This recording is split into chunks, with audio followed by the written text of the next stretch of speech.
Thank you, brother. All right, man. Guys, I appreciate you guys coming aboard. Now, listen, I gave you guys a special today because of the All-Star game tonight. Now, I don't know if the All-Star game is as, for me, when I grew up watching the All-Star game, you know, the National League guys, they never saw each other, or the American League guys never saw each other unless it was the All-Star game or a World Series. See, to me, interleague play, I hate it. I think you take away from that game and the competitive edge of that game. I liked it when those guys only saw each other in the World Series or in the All-Star game. Because to me, I would want to beat the American League, or I'd want to beat the National League. And when you watch those games, they were so competitive. Guys would get on the mound and want to throw 9 innings. You wanted to strike the side out when you had your shot and your turn to get in the rotation. Now, home run derbies, it's all good. I don't know. Maybe Curt Schilling's going to say something completely different on this. Maybe he likes the festivities. I just know this. Something's missing with the game. And maybe it's because those guys cared more, or I sound like, oh, man, get off my lawn. Without further ado, truly one of the greatest arms of all time, one of the greatest big game pitchers of all time, our friend Curt Schilling. I'm so glad he's aboard with us here. How you doing, brother? What's going on, D? Am I off base, or am I sounding like, oh, man, get off my lawn? Well, I will say this. The Major League Baseball All-Star Game is the last and only true All-Star game in sports. It's the only sport you can't play at 50%. So the competition is real, right? You're going to have Mizorowski throwing 100 to somebody. You're going to have Skubal and Skeens going max out and all the things that go. That's why I love it. I remember Torrey Hunter robbing Barry Bonds of a home run, which screwed Bud Selig because the game ended tied. But of that part, I love it. My feelings about the All-Star game evolved from a young player. Oh my God, I can't wait to get there. It was the greatest experience of my life. I soaked it all in. I had a blast. To the last time I got picked, I said I was an alternate pick, and I said, nah, you know what? I'll take the 4 days off. And going from early on, and I think we talked about this a while back. I get tired of the All-Star games in all the sports, and then the Hall of Fame days in all the sports being all about who didn't. Right? I mean, it's who didn't get picked, and with the Mizorowski thing, you got Castellanos and the guys on the Phillies, which again, that's a player defending his teammates. I have no problem with them sounding off, but it's at the end of the day, the All-Star game is 100% about the fans, and so I love the Clayton Kershaw thing this year. I mean, you remember '99 when Ted Williams came on the field. I mean, other All-Star games don't really have those moments, and I think what the NHL did with the Four Nations this year is going to take the other sports, all the other sports, possibly in a different direction. I know there's already talk about the MLB competing in the 2030 Olympics. The WBC couldn't be held at a worse time for players' health, and for the game. So, but no, I mean, it's a fans thing, and I understand that, appreciate that, and enjoy it for what it is.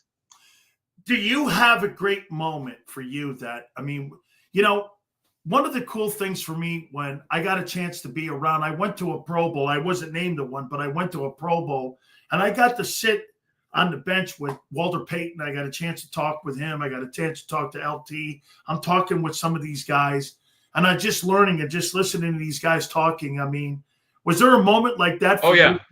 I have two moments. Well, I have a bunch of moments. I was honored and privileged enough to be in 6 of them. My first one was in '97 when it came. We're near the trade deadline, and there was a lot of rumors about me getting traded to Cleveland, and the All-Star game was in Cleveland. So I got like a 3-day SEC recruiting trip, from the limo driver to the people at the hotel selling me on moving to Cleveland and playing in Cleveland, and I got a standing O from an American League audience and I got to bring my son, and then I remember sitting in the All-Star game, the locker room with Tony Gwynn, Barry Bonds, Greg Maddux, and John Schmaltz talking pitching and hitting. And I'm sitting there going, God, as much as I talk, I just need to shut up right now. This is unbelievable. And really soaking that in. And my favorite on the field moment was in 02. The day before the All-Star game, I was mic'd up and I was starting, and I went to A-Rod in batting practice, and I said, "Hey, dude, if you come up tomorrow with nobody on, I'm going to throw you nothing but fastballs." And he's like, "What?"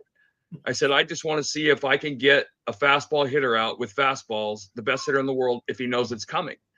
He's like, "All right." And then he came up with 2 outs and nobody on, and I threw him 3 fastballs, and that was like my favorite moment. Yeah. Do you like interleague play? Do you think interleague play is good for the game? Do you like it? Because again, I think. Well, yeah. I mean, listen, I hated the wild card.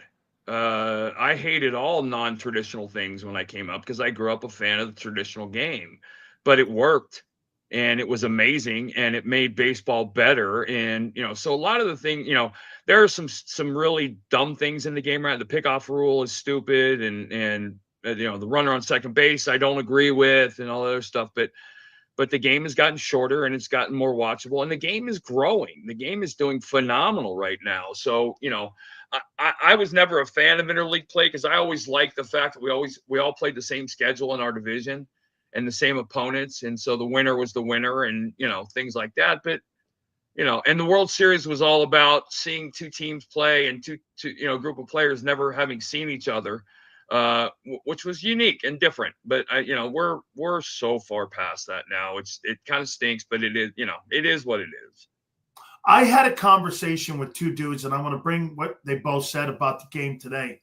So I asked Bobby Valentine what he thought of baseball today, and he said this: it's a watered-down league. There's not a lot of good baseball players. The footprints on what made great organizations great with their minor league systems, you just see so many young guys in the game right now.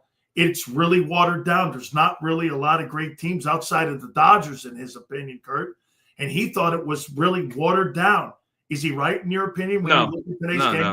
No. I think that there's an enormous load of incredibly talented players who are generational. No one's ever seen an Ohtani before. Trout's getting back to himself. Unfortunately, he kind of took the Ken Griffey Jr. career path. But I mean, Skubal and Skeens and Zach Wheeler and Bryce Harper and Acuna and on and on and on and on. Baseball always has, it's like football in a sense that there are phases, right? You go through the 90s phase when every first baseman was an all-star, Frank Thomas and Jeff Bagwell and Mark McGwire and all those guys. And then you go through the shortstops, Garcia Parra and A-Rod and Jeter. And, now, you can find a true star in almost every city.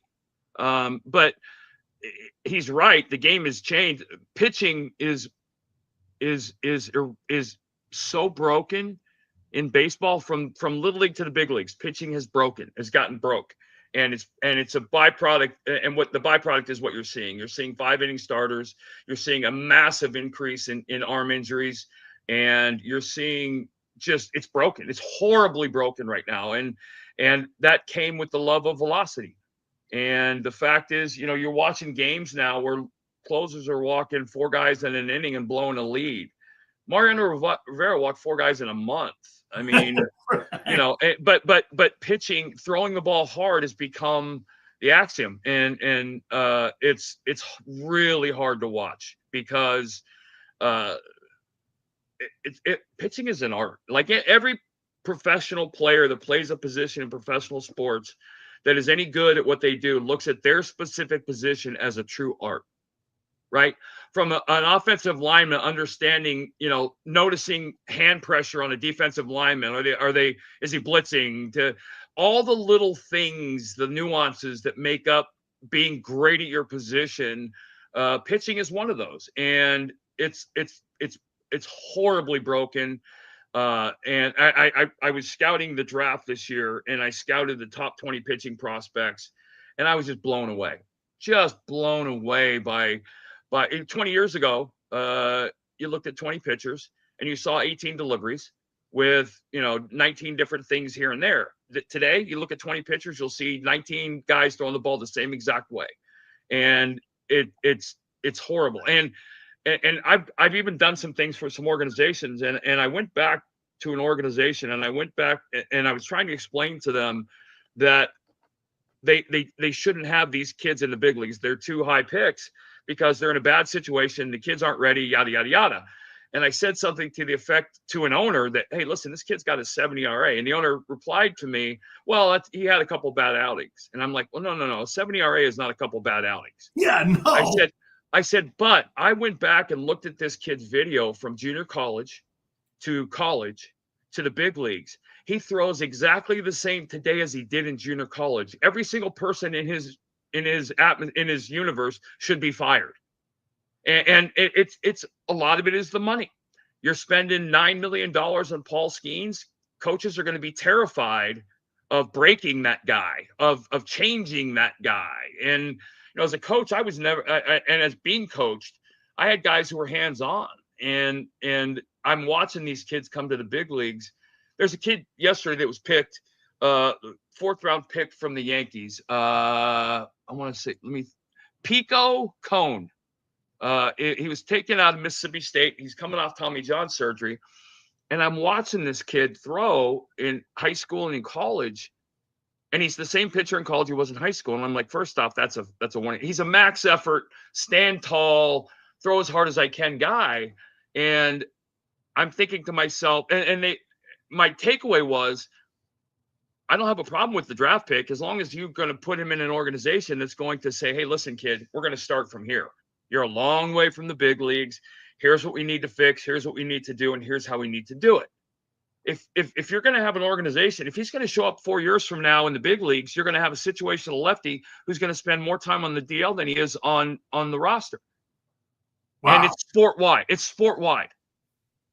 That sounds to me a lot like when you're drafted in the NFL. If you got to go to the right situation.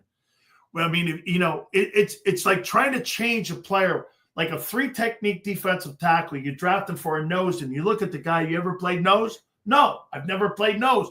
I don't even know the technique, how to play the nose. So it really is where you are drafted. Well, let me ask. Well, hold on, Dan. That's a great point because this disparity in the Major League draft is immense because in the NFL, you're drafting for positions of need. Right. Because the player you're drafting is going to be on the field playing that year. In Major League Baseball, you don't ever draft for need because nobody should, for the most part, is near the big leagues. So you're drafting, in most cases, you draft the best available player. But you do so with an old school Cardinals-Orioles mentality. The Cardinals and Orioles were the two best I ever saw. They made baseball players in the minor leagues. Hey, we do it this way in Baltimore, the Baltimore way. You know, the Cardinals churn out baseball players, and that's gone. It's sabermetrics, and listen, I'm a proponent on combining them and all the things that go with that, but it's lost. These kids are getting drafted for exit velocity, bat speed, rotation, spin rate, and stuff like that, and the nuance of pitching is lost. That's funny you say that because Gary Templeton told me this. I'm great friends with Gary Templeton, and he grew up in the Cardinal organization. And he said this, when I got drafted and I went to A-ball, every single thing that I did in A-ball, I did in AA, I did in AAA. And when I got to the big leagues and I walked into the dugout when Whitey was in there, it was the same thing that I did my entire process of my development. I knew what they would expect when I showed up at the ballpark. He said to me, he goes, the number one thing organizations fail at, players show up at the ballpark today, they don't know what their role is. He said organizations like you were saying with Baltimore back in the day, I even thought the Mets had a great pitching organization back from like the 70s all the way through to the 90s. They had a pretty good one too when you're talking about all the arms that they developed, Curt. I mean, you're saying they've lost that now? Oh, yeah. No, it's gone. Like I said, it's sport-wide. It's in Little League. It's in college. It's in high school. It's all about velocity. And, you know, my thing is you give me Johnny Padres told me this one time. He said, you give me an arm, I'll make you a pitcher. And that has fallen by the wayside. They're just drafting arms. And I knew that because when I was looking at – listen, there's a team – that I played for that took a kid in the first round I wouldn't have drafted in the draft. Oh, my God. Simply because I'm watching him, and in my lifetime, I've seen two guys in my life that could throw the way he throws and that were healthy, and neither one of them ever had good fastball command. But they're looking, and that's when I knew. I'm watching this list of players, and the rankings for the draft from the quote unquote experts. Basically, it was hardest thrower to not hardest thrower. And yeah, some of these guys have good breaking balls and all this other stuff, but I'm seeing guys like, Doyle and Arnold and Anderson, and people are saying they're big league ready. They're not even close to big league ready. I get it. They're phenomenal. And that's not to take anything away from these kids. They're phenomenal potential Hall of Fame talents, but they're going to be the same pitcher I was scouting when they get to the big leagues. And that kid, so I always use it like this. When I was in baseball, and for the most part, it was always like this. You got promoted when you mastered the level.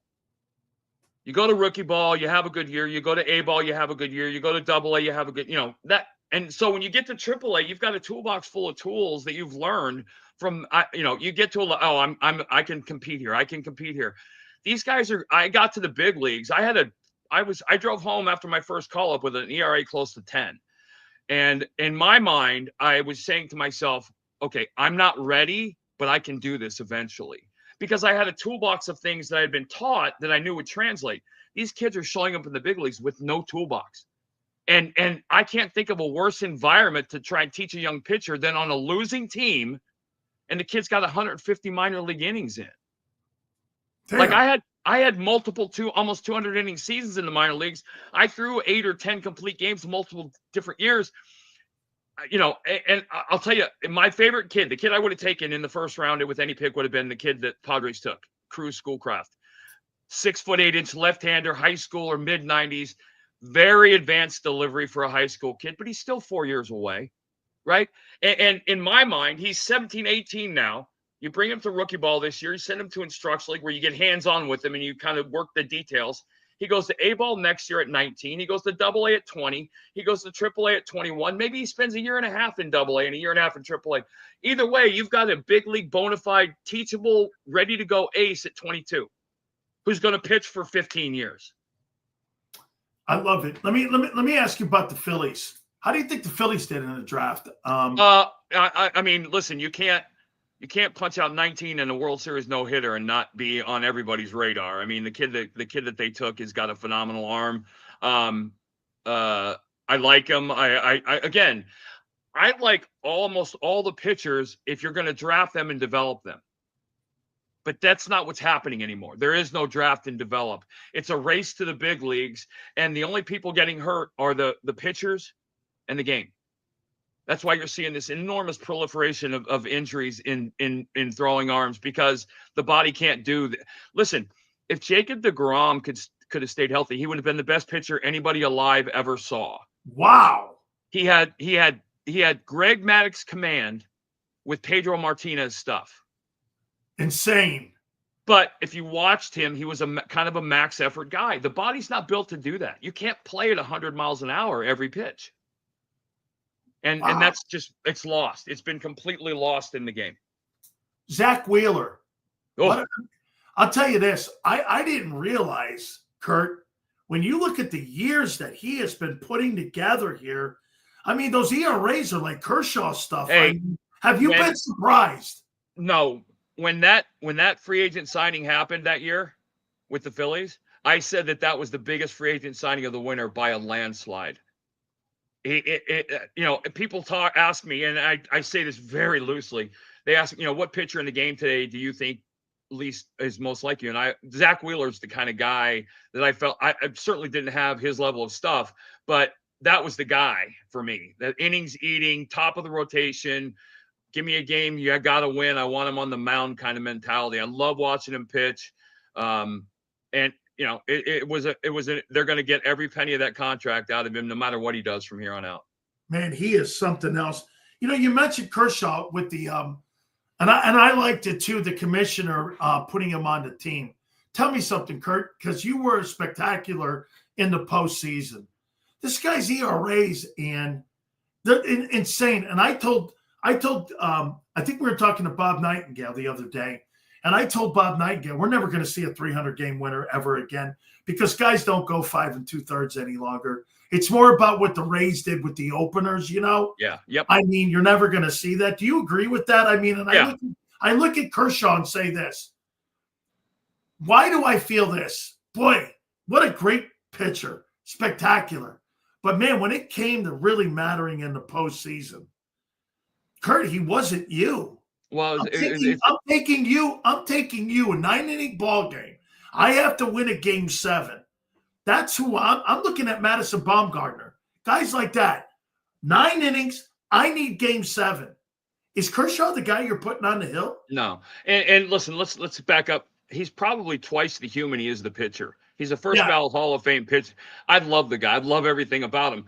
October's a different game. It's just a different game. Why is it a different game? Because like in the NFL, here's the analogy. Here's the analogy I would use.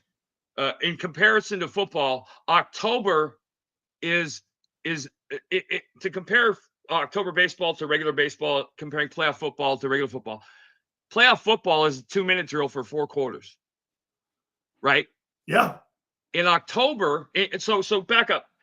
In the 9th inning of a baseball game, in a 1-0 game, every hitter is grinding out every single pitch of every at-bat. It's why the last 3 outs of a game are hardest to get when a game is close, right? Every single at-bat in October is that way. Every hitter is grinding every pitch of every at-bat. That's the difference. And then, so you take that peak athlete and you either elevate your game, which only a few people can do, or you squeeze the bat harder and the guy that elevates his game takes advantage of you.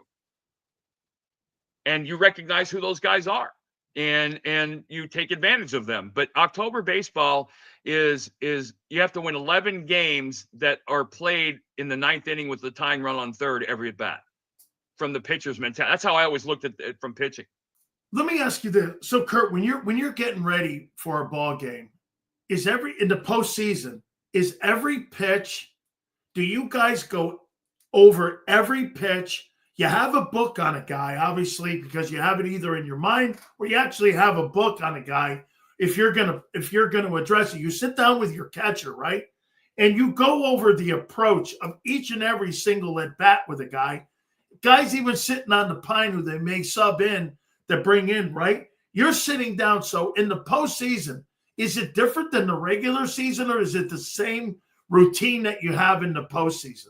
It's the same routine you have in the post for me. And that was why on my first start in spring training, I had a game day routine. I left for the park 5 hours before the first pitch, and everything I did on my game day was at the exact same minute. People call it superstition or whatever, but here's the advantage I had.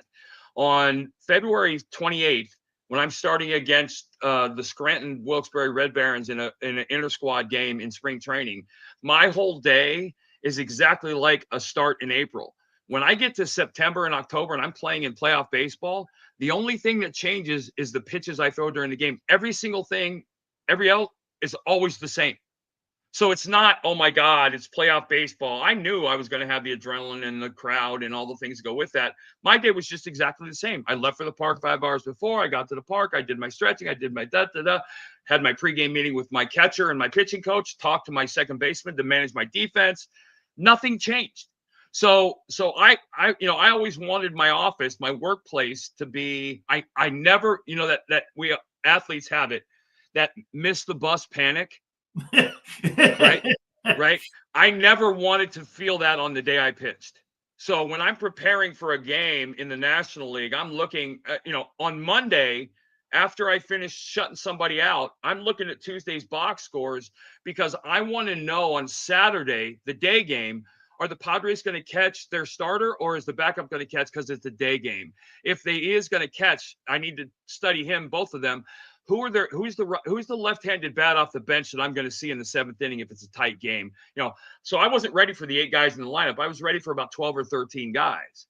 And I got, as I developed that whole program, it just became second nature to me. And more importantly, I use this loosely. Peyton Manning and Tom Brady got buy-in because they were so committed to the game, right? You never questioned it because Brady had watched all the film, Peyton had watched all the film and all the things that go with that. those games are played differently by the guys around them. I wanted my day to be different. I wanted everybody to be invested in my day. And I'll remember I was talking, and we were Luis Gonzalez was playing left field one day, and I went to him and I said, listen, when Tony Gwynn comes up, here's where I want you. And he's like, well, what if he hits a ball over my head? And I said, well, if he hits a ball over my head, that's my fault. But I'm putting you where I think he's going to hit the ball. And he was like, really? I was like, I'm taking accountability for all of it, because it's the W goes next to my name, or the L. and so I wanted my team, and I got the feeling that was the case. My teammates had buy-in because they knew my day was different. Yeah, Curt, tell me this, man. I asked Doug Williams, when you were walking off the field, when you won the Super Bowl and you knew you were going to win the MVP award, what was your initial thought? He thought about the journey and the people that had helped him get to where he was, and all the things that helped him. I'm wondering for you, when you're on the hill like that, and you're closing the Yankees out, and you're in one of those series, and you're in one of those moments, and I mean, what was that like being in those series? You know the feeling in this sense. Until the last out is made, nothing is a loss. Correct. Until the clock hits 0, the game ain't right. over. So I was always in a situation where I was so focused on delivering the pitch I was making I didn't think about that. So, oh my God, we have a chance to be world champions. I think one of the only times I ever in my head had a oh my God moment was when Soriano hit the home run off me in Game 7 in 01. And I turned around. For some reason, I turned to the left instead of the right, and the visitors' bullpen's in the right field side. And I saw Mariano getting up, taking his jacket off. And my first thought in my head was, I just lost the World Series. Oh my God. And I was like, after all with 9-11, everything had been, I mean, I'm perfect through 6 innings. I've only faced 18 hitters. Now, an hour later, I'm the losing pitcher in the World Series. Like, I just remember that being just caving in on me. And then, I came out of the game, and I remember Brenly coming to the mound. And he's like, that run's not going to beat us, maybe. And I was like, okay, I hope you're right. Do you, with those type of games, is it like, to me, when you're in championship type football games or championship moments, the air just seems lighter. There are more things, your sensories are out more. Well, everything is way more hypersensitive when you're in the moment. But when you're a professional athlete and you're good at what you do, you're calm. You're calm. Again. Well, yeah, because you're in your 3-point stance. You're not thinking about anything other than your technique. I've got to block this. I got to cover this gap. I got to pull this side. It's the instinctive, intuitive part of being a professional athlete. People, that's why I said people just can't understand the speed of the game. They don't understand the speed of the mentality. Like the things that I process, I had 50 different pre-pitch thoughts every single pitch, but I processed 48 of them because they were relevant, and I could get to the 2 that mattered. I asked Tim Kirchin this question the other day: who's a better ball player, Barry Bonds or Shohei Ohtani? And he said Bonds is one of the top 4 left-hand hitters that has ever played, but Ohtani will go down as truly one of the greatest players in the history of the sport. Curt, who do you believe? Do you believe that? Let's be very clear. Barry Bonds might be the greatest hitter, though. Really, certainly wasn't the best baseball player. His Gold Gloves were because he could hit. He didn't win Gold Gloves because he was a great left fielder, and by any stretch. That arm, not really. His arm. He wasn't a great defender not at all. I mean, not that he wasn't good, but he wasn't a Hall of Fame caliber. Like there have been many better all around players. But as far as a hitter goes, no one could touch Barry when he was going well. I mean, Ohtani is a unicorn. I mean, we've never seen, the only thing we've ever seen is the rumors of Babe Ruth, right? I mean, and no. Ruth never did it to the level. Ruth wasn't a starting pitcher hitting cleanup for years. I mean, Shohei is the ace of the staff, and he's the best hitter maybe in the league. I mean, come on, like. It's ridiculous, but he's there, and that's why I said there's a lot of guys out there right now. This is a generation full of guys that could be the best you've ever seen. That's why I totally disagree with what Bobby said. I don't think the game's watered down. I think the game's harder to watch because the fundamentals are lost in a lot of ways. But there's still some players that are going to be generational.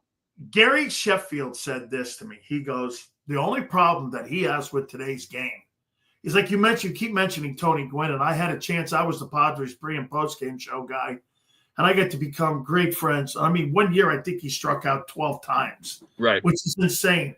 The walk of shame of today is one thing that Sheffield says that really like still aggravates him. I mean, you look at Kyle Schwarber, he's going to have 250 plus strikeouts this season, hit 216, but have 46 home runs and have probably 100 RBIs. And you sit there and you go, I don't know, Curt, during your time, man. I mean, if you took the walk of shame, that was something players get. Well, Sheffield said it too. He's like, hey, man, nobody wanted to see 125 strikeouts next to their name. Right, now, but we had them, right? We had them. We had Cecil Fielder, you had Dave Kingman, you had George Foster, you had Reggie. I mean, every generation's had them. Now, but now everybody strikes out 100 times, which just screams at the elite pitchers striking out more guys than they ever have, because that's what Curt said too. Curt, he said that the pitching today in baseball is the greatest time in the history of the game, because he's talking about the velocity of it. Right. Not like you said, the technique of it, but the velocity of the game right now, because guys are being brought in for 2 2/3. They're not going in 9 2/3 like you, or 7 2/3 like you would back in the day. So he said the velocity was the highest that it's ever been. If you were to give Paul Skeens command of his fastball, and he was to pitch 7 or 8 innings a game, he might strike out close to 400 guys. Wow. You know, I mean, if you watch Paul Skeens, he's a guy who he's a max effort guy, and he has command in the sense that he throws a lot of strikes, but he doesn't have command inside the strike zone. A lot of these guys don't. Skubal is a guy who's got a more polished finish, but you know, and I pray none of this ever comes to fruition, but I said 400 or 500 innings on my I was under that number for Paul Skeens in surgery. I just don't think physically you can do that. I don't think you can do it to your body. I know he works his ass off. I don't want to see him get hurt, obviously. I want to see him do well. I want to see him. I love watching power guys, but his delivery isn't built to throw 230 innings, and the human body can't the human body has never been able to sustain that. And it's certainly not going to change now. And you know, you've got all these clinics now that are out there teaching velocity at the cost of pitching. You know, I've had a lot of thoughts about getting back into the game, and one of the things that I'm looking at is I would love to take over an organization's pitching, from scouting, drafting, developing to big leagues. You know, very few teams are doing it right. And I just look around the big leagues and watch guys pitch to know that they're not. And you know, let me give you a great example. Nick Abel came up and beat Paul Skeens 1-0. And it was a phenomenal game, right? And so I went back the next day and I watched every single pitch of the game. And almost 80% of Abel's pitches were in the middle box of the strike zone, which is a no-no. However, when you come to the big leagues and you have plus stuff and hitters don't know you get away with a lot of things inside the strike zone you're eventually not going to get away from. And I said the next day, I said, Nick Abel right now, first of all, he's not ready for the big leagues. But right now, on Monday, he can go out 7, punch out 13. He's with the same stuff on Saturday, he can go 3 1/3 and walk 6, because he's still a thrower. And he had some insanely low number of innings in the minor leagues. He's not ready. And it's okay. Like I said, he had like 150 innings in the minor leagues. It's just absurd to me. And it, like I said, it's so broken right now for so many teams, and it's costing these teams billions of dollars in health. And it's made pitching so different, so less interesting in that sense. And I know it's not a horrible choice, but I'll give you an example. I watched the game a couple months ago, the Padres. Suarez closed with the Padres. He walked like 5 guys in the 9th inning. And the outs he got because people were chasing. He was throwing 100 though. And every pitch was, oh, look at that, 101, ball 1. Oh, look at that. Oh my God, 98, ball 2. And it was like, and everybody, and listen, I was caught up in it with the gun in a sense, but never at the cost of command of my fastball. You know, when I reached back and gave 110% on a pitch, I get 4 or 5 miles an hour. These guys are reaching back to get 1 or 2 or none or losing it. And Maddox said something I thought was brilliant. If you're watching two cars drive down the road, can you tell which one's going 90 and which one's going 91? No. But if you're watching a car go 90 and a car go 96, you can tell. That's right. Like if you're gonna max effort, you got to get 4 or 5 miles out of it. And these guys, that's not what's happening. These guys are max effort every pitch, and it's just really hard to watch. Couple last ones here for you, Curt. The Phillies, can they win it this year? In your opinion, do you think they have a chance to win this? Absolutely. I mean, don't let Aaron Nola come back and be his old self. I mean, my God, with Suarez and Chris, I mean, I love what they've done. They have their game one guy. I mean, I think you got to go old school in the sense that I think you got to have Wheeler in 1 and 5, and if you go 7, you got to have Wheeler in 1, 4, and 7. But yes, absolutely. It's going to come back to like everything else. Baseball, like football in a sense, is a game of attrition. The schedule is this long marathon, and you could make an argument right now that the two most disappointing teams in baseball are the Brewers and the Red Sox. Yeah. Nothing crushes a losing streak like the All-Star break or a winning streak. And I know the Red Sox have won 10 in a row. But you know how hard it is when you had a bye week, right? If you didn't have a good coaching staff, you didn't have good coaches, it was, you're still 12 days removed from your last snap. It takes a couple, it's going to take, unless Crochet goes out and punches out 15 to start the second half, or they have a monster comeback win opening night, it's hard to regenerate that. Man, Dodgers, in your opinion, Dodgers and Phillies maybe in the NLCS? Is that what you're seeing? Absolutely. Well, it could be any of them. I don't sleep on the Cubs. I mean, they're legit. And, it gets back to where's Ohtani going to be from a pitching perspective when the playoffs roll around? Not that they need him to win, but that's going to certainly present a different team. We all thought the Dodgers were going 162-0 this year. And we clearly, anybody that has a sense knew that wasn't going to happen. But, they've had injuries like everybody else. I think if I'm thinking that I could get to the World Series this year, the only team I don't want to say I'm afraid of, but I don't want to see the Tigers. I mean, I don't want to have to face Tariq Skubal 3 times in a 7-game series because I'm not beating him. Right. I mean, I can't wait to see what he does in October. But the guy and that's always going into the postseason. Max Fried, that one who can beat you twice. You go into a series and okay, we're not going to win these 2 games because this guy's pitching. And in Arizona, we had RJ and I, and it was like, okay, well, it's a best of 4. We're winning 4, so I'm not sure how how this is going to play for you. How much of a competition was it between you and Randy? Oh, insane for me.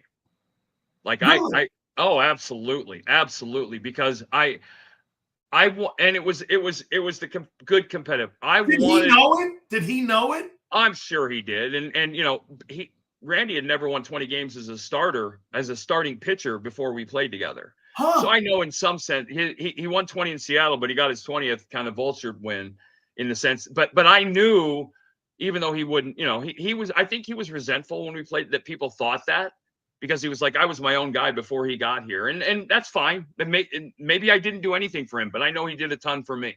And I always and it was always the good one, right? I wanted him to pitch great because I wanted to pitch greater. I didn't want him, I played with guys who were like, God, I hope you suck tomorrow.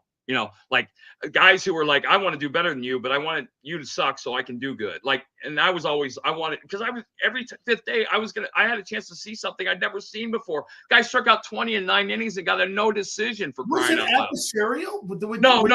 No, never. Only on the golf course. Which he never beat me on the golf course. So no. We were fine. We golfed together all the time. We were just very different. How about you and Pedro? No. That was more of a Dan Shaughnessy make a wish than anything. I mean, he wanted us to hate each other, and he wanted, because Dan is such a hack and so insanely bad at what he does that he needs a story to write itself. I mean, once we broke the curse, he was screwed.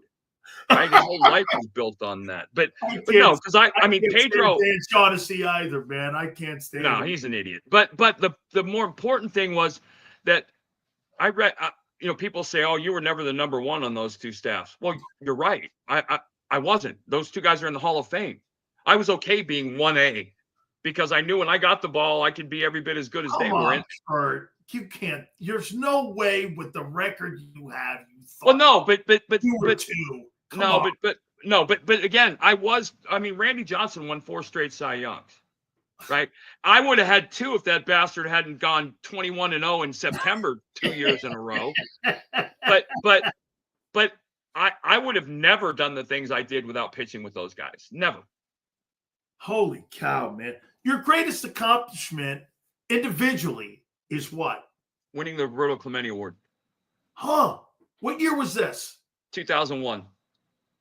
Why did that mean the most for you? Because the award, in my opinion, over the World Series co-MVP, that award told people all about who I was outside of my uniform.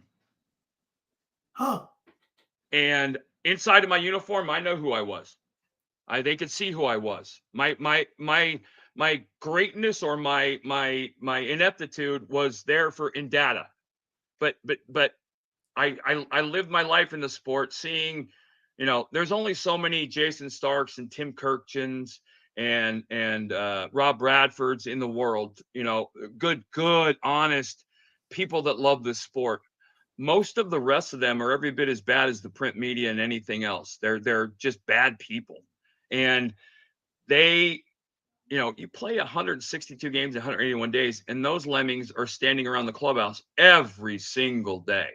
And, content doesn't get created every day, but they still had to make it. And so people got an opinion of me in my career that I think was unjust. And, as much as I tried not to work, I hated the thought that people thought I was a selfish guy or a bad teammate or any of those things. The late Pedro Gomez wrote stuff about me that to this day, I can't forget. And it was out of spite. And so that award was it accessibility. I say this sometimes, Curt, and I say this because I learned something about Bonds and Ken Griffey Jr. They told me, both of them. They go like this, Sills. When I see the media, and you mentioned Pedro Gomez, and he goes, "Damn, when I grew up in a dugout where I saw racism towards my father, and also Ken Griffey Sr. saw him towards their father. Why would I not think the media guys had an agenda? Why would I be open and accessible to them? I'm not going to be." Did you have a little bit of that too? Well, no, here's the problem with that. Accessibility? It's one thing to be inaccessible. It's another thing to treat people like shit. Okay. Right? And Barry was someone who treated people badly. Yes. And that was well known throughout the sport. I had the other problem. I was over accessible in the sense, and I learned this when I went there. I got traded to Arizona. I'll never forget this. There's a writer out there he was a clown named Dan Bickley. And he had written an article about what an asshole Matt Williams was because Matt never talked to the media. A couple weeks after that, he writes an article about me being an asshole because I never shut up. But right there, that's an unwinnable fight. So don't fight. You can't win that. No. You're not winning that. So I didn't fight it. I was honest with them, and I was accessible. I stood at my locker, win or lose, every single game. I answered the questions, and I was accountable for everything I did. I was a good teammate. I stuck up for my teammates, and that's who I was. I gotta ask. You know what? Every single time I freaking get you on here, I am going to always ask you this. There is no way you're sitting in your home right now, and you're not one pissed off MFing dude. Yeah, see, folks, he already knows where I'm going. And you know what? You have to be. Well, come on, man. And I keep telling I sincerely appreciate you feeling that way. I really do. And the people and I appreciate that and all the things that go with that.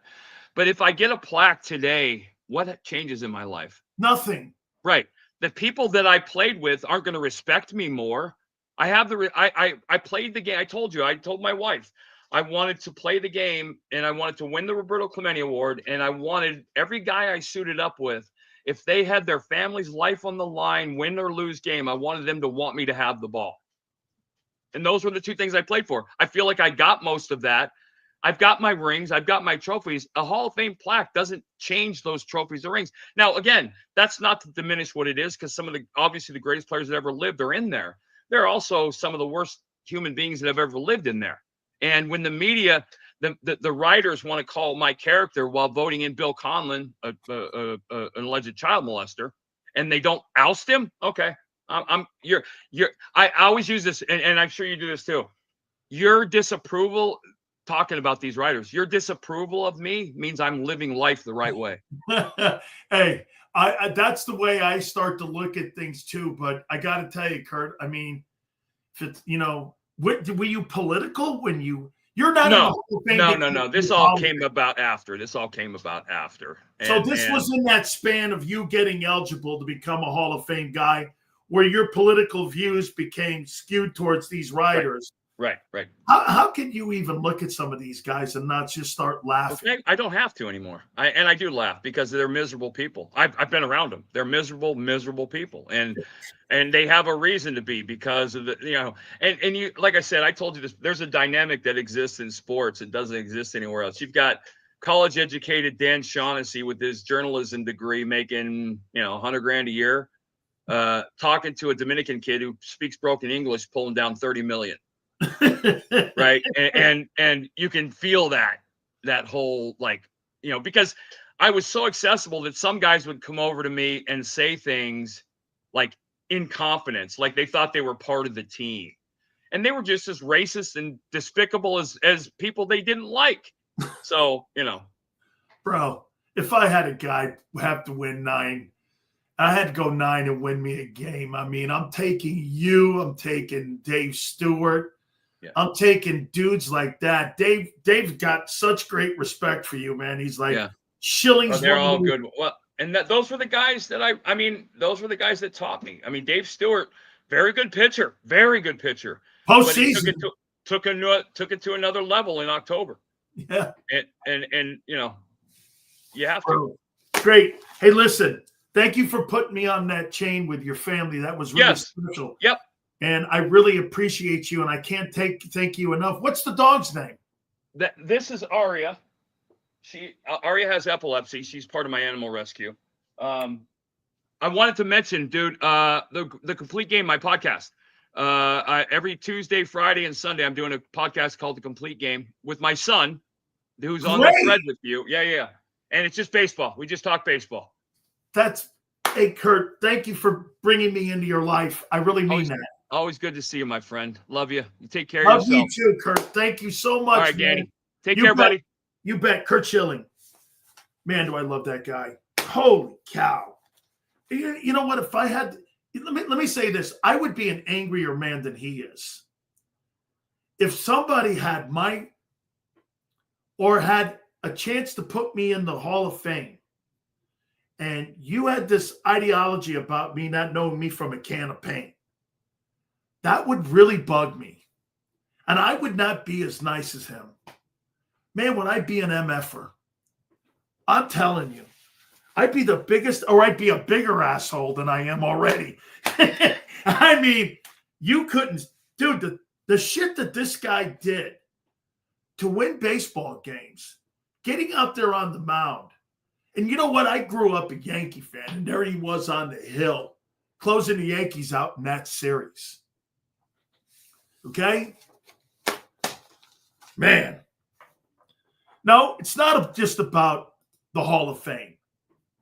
Okay? What it's about is you got other people that have the faith of your career in hands of people. By the way, I can't believe you brought up Bill Conlon's name. Well, the disgraced Philadelphia writer who lived down in Clearwater, by the way, and ended up being found guilty of child molesting. They put that guy in the Hall of Fame. You realize that? And you keep guys like him at Bonds out. And you keep guys like Roger Clemens out. That was awesome. Absolutely great. We're going to reset. I got to take a timeout. I have not taken a timeout yet, believe it or not. We did that in honor of the All-Star game tonight. By the way, Bill Goldberg's going to be checking back with us soon. got to give him a couple days, he said. So we're going to give Bill Goldberg a couple times. Still working on Roman Reigns. We have not forgotten. Don't forget our great friends at Morgan & Morgan. Morgan & Morgan, folks, the #1 injury law firm in the entire country for a reason. You know what that is? They win. Thousands of attorneys from coast to coast. By the way, we got a special thing coming up. We're going to be in Philadelphia, we believe, for the opener on September 4th. All courtesy of our friends at Morgan & Morgan, because that's going to be an iconic week, that week, when you got Cowboys and Eagles tipping off the NFL season. I cannot wait for that, too. So we may have plans being set up right now, and we'll give you more details on that as we get closer to the opener. I mean, like, what are we, like less than 50 some odd days away from the start of the season? We're like 7 days out, and we're looking forward to being involved with Morgan & Morgan here as we get into the National Football League season. Again, if you're ever injured, please do me a favor. Whether it's in an Uber or an insurance company not giving you your proper settlement, call Morgan & Morgan at forthepeople.com/Big Sills or pound law 529. That's forthepeople.com/Big Sills or pound law 529. And do me a favor, you tell them Big Sill sent you. This is Eric,